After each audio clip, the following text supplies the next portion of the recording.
अस्सलाम वालेकुम। अॼु असां जेको ॻाल्हाईंदासीं उहो सिलेक्टेड टॉपिक्स जे बारे में ॻाल्हाईंदासीं जेके गवर्नमेंट सिलेक्ट टॉपिक्स कया आहिनि ड्यू टू करोना। करोना जे करे जेके कोर्स खे घटायो वियो आहे, सिर्फ़ु असां उन्हनि टॉपिक्स ते ॻाल्हाईंदासीं चैप्टर वाइज़।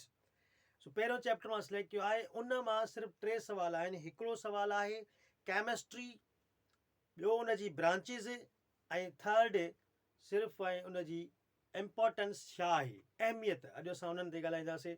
केमिस्ट्री जी डेफिनेशन जेका आहे, chemistry is the branch of science which deals with the structure, composition and properties of matter. Also deals with the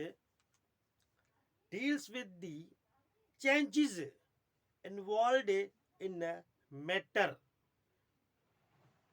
okay, so हिन जो मतिलबु इहो आहे त केमिस्ट्री जेका आहे उहा कंहिंसां वास्तो रखे थी, मादे जी जोड़जक, उनजी बनावट, उनजे ख़ासियतुनि सां वास्तो रखे थी। प्लस में उहा मादे में जेके तब्दीलियूं अचनि थियूं उन सां बि वास्तो रखे थी केमिस्ट्री, कीमियाई इल्मु। ऐं उन सां बि वास्तो रखे थी त जेके तब्दीलियूं अचनि थियूं उहे छाजे करे अचनि थियूं, उन्हनि उसूलनि सां वास्तो रखे थी। उहे उसूल ॿुधाए थी।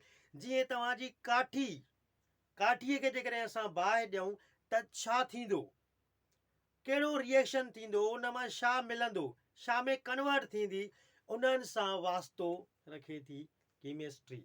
सिर्फ़ु डेफिनेशन। उन खां बाद में ब्रांचिस, उन जूं जेके शाखूं आहिनि। 9वीं क्लास जी केमिस्ट्री में 9 शाखुनि जे बारे में पढ़ियो वञे थो, जंहिंमां फिज़िकल केमिस्ट्री आहे, organic, inorganic, environmental, polymeric, industrial, biochemistry and analytical. इहे ब्रांचियूं शाखूं पढ़ायूं वञनि थियूं केमिस्ट्रीअ जूं। हाणे फिज़िकल जो छा मक़सदु आहे, मां कुझु लिखियो बि आहे, ॾिसो। It deals with the structure, composition and properties of matter. Also deals with the changes involved in the matter, मतलब मादो। Branches: physical, organic, inorganic, analytical, biochemistry, industrial, nuclear, environmental, polymath। असां हिननि ते ॻाल्हाईंदासीं हिन ब्रांचिस जो। फिज़िकल मतिलबु तबई, physical chemistry. हाणे physical केमिस्ट्रीअ में पढ़ियो वेंदो आहे त इन में जेके शयूं फिज़िकली अचनि थियूं, रिएक्शन्स जे बारे में, जेके कीमियाई अमल थियनि था उन्हनि जे बारे में, उन्हनि खे कीअं तेज़ कयो वञे, उन्हनि खे कीअं स्लो कयो वञे, असां पैदावार वधि खां वधि हासिलु कीअं करे सघूं था, जेका फिज़िकल केमिस्ट्री आहे उहा उन ते डिपेंड करे थी।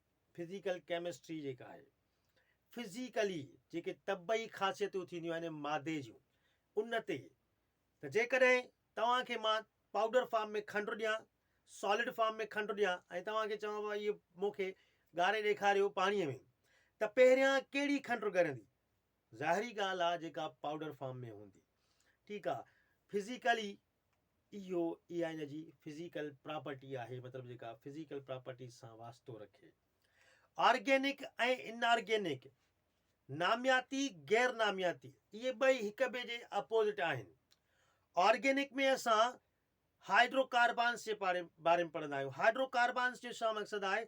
हाइड्रोजन ऐं कार्बन, मतिलबु जेके कंपाउंड्स ऑफ कार्बन हुजनि, जंहिंमें हाइड्रोजन ऐं कार्बन, जीअं मीथेन आहे त तव्हां जेको घर में इस्तेमालु कंदा आहियो, पेट्रोल, डांभर, स्पिरिट्स, अल्कोहल्स, ऑर्गेनिक जेके बि कंपाउंड्स आहिनि उहे सभई उन्हनि जी स्टडी कई वञे, उनखे असां नामियाती केमिस्ट्री चवंदा आहियूं। गैर नामियाती सिवाइ कार्बन कंपाउंड्स जे, जंहिंजी बि स्टडी कई वञे उन्हनि खे असां इनऑर्गेनिक केमिस्ट्री चवंदासीं। जे मसलन तव्हांजी पीरियोडिक टेबल, सभिनी एलिमेंट्स जे बारे में पढ़ियो वञे थो, उन्हनि जे कंपाउंड्स जे बारे में पढ़ियो वञे थो, उनखे असां इनऑर्गेनिक केमिस्ट्री चवंदासीं, गैर नामियाती केमिस्ट्री। हाणे अचूं था असां इन्वायरमेंटल। माहौलियाती केमिस्ट्री। माहौलियाती केमिस्ट्री जी उहा शाखा आहे जेका असांखे माहौल जे बारे में ॿुधाईंदी आहे। माहौल में जेके बि शयूं मौजूदु आहिनि, हवा आहे उहा छा जी ठहियलु आहे, उनजी कंपोज़िशन ॿुधाए, हवा जो छा मक़सदु आहे, हवा में कहिड़ी शइ वधीक मिक़दार में आहे, कहिड़ी शइ घटि मिक़दार में आहे। इन्वायरमेंटल मतिलबु जेके ॿाहिरि रिएक्शन्स थियनि था या जेको ग्रीन हाउस आहे, मतिलबु इहा जेका गरमाइश आहे उहा छाजे करे थिए थी, या थधाणि, सियारो आहे माना सर्दी, सावण, अहिड़े हिसाब सां उहे छाजे करे थियनि थियूं, या उन्हनि जे बारे में असांखे ॿुधायो वञे, माहौल जे बारे में ॿुधाए त असां उनखे इन्वायरमेंटल केमिस्ट्री चवंदासीं, माहौलियाती केमिस्ट्री चवंदासीं। उन खां बाद में आहे तव्हांजी न्यूक्लियर केमिस्ट्री, जेका न्यूक्लियाई एटम जे न्यूक्लियस जे बारे में ॿुधाए, एटम जे न्यूक्लियस जे बारे में ॿुधाए, उन जे बारे में पढ़ूं, जंहिंमें तव्हांजो जेके तव्हांजा रेडियो एक्टिव एलिमेंट्स अची वञनि था, या उन्हनि जे कहिड़ो एलिमेंट असां इस्तेमालु कयूं त उन मां असांखे वधीक एनर्जी मिली सघे थी। जीअं तव्हांजी जेका बिजली तयारु थींदी आहे, फिशन ऐं फ्यूअन, जंहिंमें तव्हांजो रेडिएटर में तव्हांखे यूरेनियम जेको एलिमेंट आहे उहो इस्तेमालु कयो वेंदो आहे, उहो छो त वधि खां वधि उहो गर्मी ॾेई सघे, रेडियो एक्टिव एलिमेंट आहे। इन जे करे मतिलबु न्यूक्लियर केमिस्ट्री जंहिंमें एटम जे न्यूक्लियस जे बारे में पढ़ी वञे, न्यूक्लियाई ऑफ एटम जे बारे में पढ़ियो वञे, मर्कज़ जे बारे में, त उन में छा छा मौजूदु आहे, उन में छा थी सघे थो, निकिरी सघे थो। उन खां बाद में एनालिटिकल केमिस्ट्री, तजज़ियाती केमिस्ट्री चवंदा आहियूं असां इनखे। तजज़ियाती जो मक़सदु आहे त जेकॾहिं हीअ शइ तव्हांखे मार्कर मुंहिंजे हथ में आहे त हीअ जेका शइ साम्हूं ठहियलु आहे, उन में कहिड़ी शइ केतिरे मिक़दार में इस्तेमालु कई वञे, माना क्वांटिटी ऐं क्वालिटी जे बारे में ॿुधाए। तव्हां अॻे ॾिसो चिप्सियूं जेके ईंदियूं हुयूं उहे बिल्कुलु ओपन जेका शापर जेका शिफ़ाफ़ हूंदी आहे, ट्रांसपेरेंट, उन मां असांखे चिप्स नज़र ईंदी हुई, जेका 2 ॾींहं मस हलंदी हुई, 2 ॾींहंनि में ख़राबु थी वेंदी, हुन में स्मेल थी वेंदी, टेस्ट मटिजी वेंदी हुअसि। पर अॼुकल्ह तव्हां ॾिसो जेके चिप्सियूं अचनि थियूं, फास्ट मेल आहे, छोला बिरयानी वग़ैरह जेके चिप्सियूं आहिनि, उन्हनि खे तव्हां महीनो रखी छॾियो, उन्हनि ते कोई फ़र्क़ु नथो पए। छाजे करे त एनालिटिकल केमिस्ट्रीअ जे थ्रू असांखे ख़बर पई त जेकॾहिं हिननि शयुनि खे बचाइणो आहे त असांखे ही शयूं इस्तेमालु करणियूं पवंदियूं, हिन कवर में रखियो वेंदो। जीअं तव्हां ॾिसो जेकॾहिं खीरु तव्हां खुलियल हवा में रखो था त उहो ख़राबु थी वेंदो माना कुझु घंटनि खां बाद में। जेकॾहिं फ्रिज में रखो, 2 ॾींहं पियो हुजे खीर खे, कुझु न थींदो, छो त हुनखे टेम्परेचर लो ई लो रहे थो। चलो, एनालिटिकल केमिस्ट्री क्वालिटी ऐं क्वांटिटी जे बारे में ॿुधाईंदी आहे, मतिलबु शयूं जेके आहिनि उहे महफ़ूज़ कीअं करे सघिजनि, कहिड़ी शइ केतिरे मिक़दार में इस्तेमालु थियल आहे। ऐं कपिड़ो आहे, कपिड़ो त उहो कहिड़े फार्मूले जो ठहियलु आहे, उन में छा छा मौजूदु आहे, कहिड़ी कहिड़ी शइ केतिरे मिक़दार में आहे, एनालिटिकल केमिस्ट्री असांखे तजज़ियाती केमिस्ट्री ॿुधाईंदी आहे।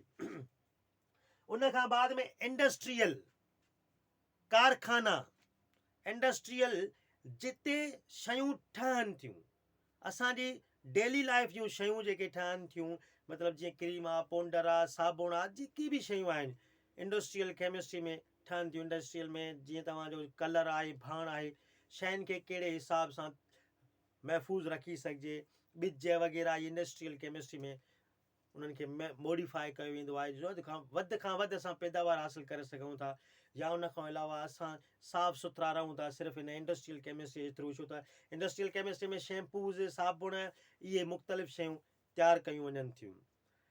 उन खां बाद में बायोकेमिस्ट्री, बायोकेमिस्ट्री खे चवंदा आहिनि chemistry of life, study of life. छाजे करे त इहा बैकबोन ऑफ मेडिकल आहे, तिब जे लाइ, मतिलबु इल्मु तिब जेको थिए, तिब मतिलबु मेडिकल, उन जे लाइ इहा रीढ़ जी हॾी आहे। रीढ़ जो इहो बैकबोन जेको थींदो आहे, जेकॾहिं असांजो बैकबोन न हुजे या हिन में कोई फ्रैक्चर अचे त असां हिकु जाइ वेही रहंदासीं। सो हीअ बि बैकबोन जो कमु कंदी आहे। बायोकेमिस्ट्री खां सवाइ जेका मेडिकल आहे तव्हांजी उहा अधूरी आहे, यादि करे छॾिजो। छाजे करे त इन में जेके बि शयूं आहिनि त असां इंसाननि खे या जानदार शयुनि खे कहिड़ी शइ केतिरे मिक़दार में मिले जो उहो सही माना में ग्रोथ करे सघे ऐं तंदुरुस्त रही सघे, कहिड़ी ग़िज़ा असांजे लाइ सही आहे, कहिड़ी ग़िज़ा असांजे लाइ सही न आहे, असां कहिड़ी शइ केतिरे मिक़दार में इस्तेमालु कयूं त असांखे छा थींदो। जेकॾहिं काई बि शइ, मिसाल विटामिन्स आहिनि तव्हांजा, उन खां अलावा प्रोटीन्स आहिनि, फूड बि इन में, फैट, इहे केतिरी मिक़दार में इस्तेमालु कजनि, इन जे बारे में सभु असांखे बायोकेमिस्ट्री ॿुधाईंदी आहे। केमिस्ट्री ऑफ हयातियाती केमिस्ट्री, इन जे करे चवंदा आहियूं असां हिनखे। उन खां बाद में तव्हांजी पॉलीमर्क केमिस्ट्री। पॉलीमर्क केमिस्ट्री जो मतिलबु आहे जंहिंमें नंढड़ा मालिक्यूल्स मिली करे, मतिलबु हिकु जहिड़ा ई नंढा मालिक्यूल्स मिली करे वॾा मालिक्यूल्स ठाहिया वञनि। पॉलीमर्क मतिलबु माना थोरियूं शयूं जेके आहिनि उहे मिलाए करे उन्हनि खे घणो कयो वञे। जीअं तव्हांजो फुड़ीअ तलाउ ॿुधो आहे तव्हां, फुड़ीअ तलाउ। PVC इन जो सुठो एग्ज़ाम्पल आहे। PVC पॉलीविनाइल क्लोराइड पॉलीमर्क केमिस्ट्री जे करे ई थियो आहे। छो त अॻु में जेके लोह जा पाइप तव्हांजा नलकनि में जा मोटरनि जे बोर में इस्तेमालु कया वेंदा हुआ, त उन्हनि में छा हूंदो हो त कट चढ़ी वेंदी, उहे ख़राबु थी वेंदा। ऐं पाणीअ में, असांजे नलके जे पाणीअ में जा बोर में उहे शयूं ईंदियूं हुयूं, लोह जा ज़रड़ा जा वारी वग़ैरह। पर अॼुकल्ह तव्हां ॾिसो त जेके हे PVC जेका आहे, PVC इहो जेको पाइप हयो थो वञे पॉलीविनाइल क्लोराइड वारो, त इन जे थ्रू इहो माना इनखे न पाणी थो ॻारे, न ई वरी का ॿी शइ ॻारे थी, मज़बूत आहे। सिंपल मालिक्यूल्स मिली करे लार्ज मालिक्यूल्स ठाहिनि, नंढा मालिक्यूल्स पर साॻे क़िस्म जा मिली करे लार्ज मालिक्यूल्स ठाहिनि, त उन्हनि खे असां छा चवंदा आहियूं? पॉलीमर्क केमिस्ट्री। इहे ब्रांचूं हुयूं। हाणे अचूं था असां इम्पोर्टेंस ऑफ केमिस्ट्री ते। इहो बि सिलेक्टेड टॉपिक आहे। अहमियत केमिस्ट्री जी कहिड़ी आहे? हाणे केमिस्ट्री जे थ्रू ई असां हीअ जेके शयूं हिननि में जेका शइ इस्तेमालु कई थी वञे, जेका मस आहे, उहा केमिस्ट्री जे थ्रू इस्तेमालु ठाही थी वञे। जेके हीअ शयूं ठाही वयूं आहिनि, इहे केमिस्ट्री जे पॉलीवेस्ट जेको PVC, हीअ प्लास्टिक आहे, छाजे थ्रू? केमिस्ट्री जे थ्रू। असां जेके घरनि में शयूं इस्तेमालु कयूं था, मुख़्तलिफ़ शयूं, हे जेको असांखे कपिड़ो पातल आहे, इहो बि केमिस्ट्रीअ जे थ्रू मुमकिन थी सघियो आहे। जेके बि शयूं आहिनि, कपिड़ो आहे, मेडिसन आहे, या जेको अॼुकल्ह ॾिसो जीवड़ा मार दवाऊं आहिनि, पाणीअ खे साफ़ु करण वारो सिस्टम, सॼो इहो केमिस्ट्रीअ जे ज़रिए ई मुमकिन थी सघियो आहे। मतिलबु केमिस्ट्री जी वॾी अहमियत आहे। केमिस्ट्री असांजी ज़िंदगीअ में, रोज़ानी ज़िंदगीअ में तमामु घणी अहमियत रखे थी। सवाइ केमिस्ट्रीअ जे असां साफ़ु सुथराईअ वारो जेको सामान आहे, सफ़ाईअ लाइ जेके शयूं इस्तेमालु कयूं वेंदियूं आहिनि, उहे नामुमकिन आहिनि।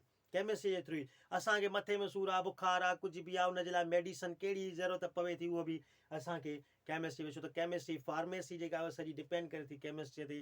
जा तव्हांजी बायोकेमिस्ट्री जेका आहे उहा मेडिकल तव्हांजी उन ते डिपेंड करे थी। जेकॾहिं तव्हां हिननि सभिनी ब्रांचिस खे मिलाए करे लिखो, तॾहिं बि तव्हां इम्पोर्टेंस केमिस्ट्री लिख सम्झी सघी थी उनखे। सो ही हुया पहिरें चैप्टर जा सिलेक्टेड टॉपिक्स, जंहिंमें सिर्फ़ु आहे chemistry and its importance, plus में branches of chemistry. Next time असां सेकंड चैप्टर खणंदासीं, इनशाला उन में मां सेकंड चैप्टर जा टॉपिक्स तव्हांखे सम्झाईंदुमि। हिननि मां कोई सवाल हुजे तव्हां करे सघो था। अल्लाह हाफ़िज़।